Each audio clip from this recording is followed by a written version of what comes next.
So, ఇప్పుడు Canada, Australia, Germany ఈ 3 countries కాకుండా ఇంకా ఏ ఏ కంట్రీస్‌కి పీఆర్ గాని, వీసాలు గాని ప్రొవైడ్ చేస్తారు? ఆల్మోస్ట్ అన్ని కంట్రీస్‌కి మనం ప్రొవైడ్ చేస్తామండి సర్వీసెస్ అనేవి. అంటే పీఆర్ ఒకటే కాదు, ఎడ్యుకేషన్ సర్వీసెస్ గూడా ప్రొవైడ్ చేస్తాము.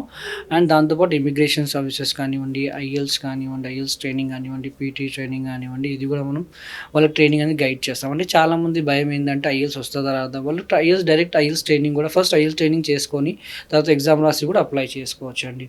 ఇప్పుడు ఎడ్యుకేషన్ వీసాస్ అయితే ఫస్ట్ వాళ్ళు వాళ్ళ ఎడ్యుకేషన్ బ్యాక్‌గ్రౌండ్ ఏంటి? ఎన్ని బ్యాక్‌లాగ్స్ ఉన్నాయి? ఓకే.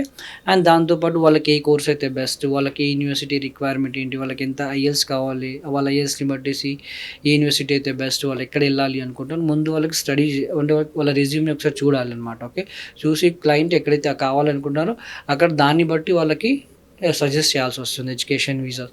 దానికి కూడా సెపరేట్ టీమ్ ఉంటుంది ఎక్సెల్‌ఎస్ సైడ్ నుంచి. ఈవెన్ మీరు కింద స్క్రోల్ అవుతున్న నంబర్‌కి కాల్ చేస్తే వాళ్ళు గైడ్ చేస్తారు. ఓకే. ఎడ్యుకేషన్ అయితే ఎడ్యుకేషన్ ఆర్ ఇమిగ్రేషన్ అయితే ఇమిగ్రేషన్.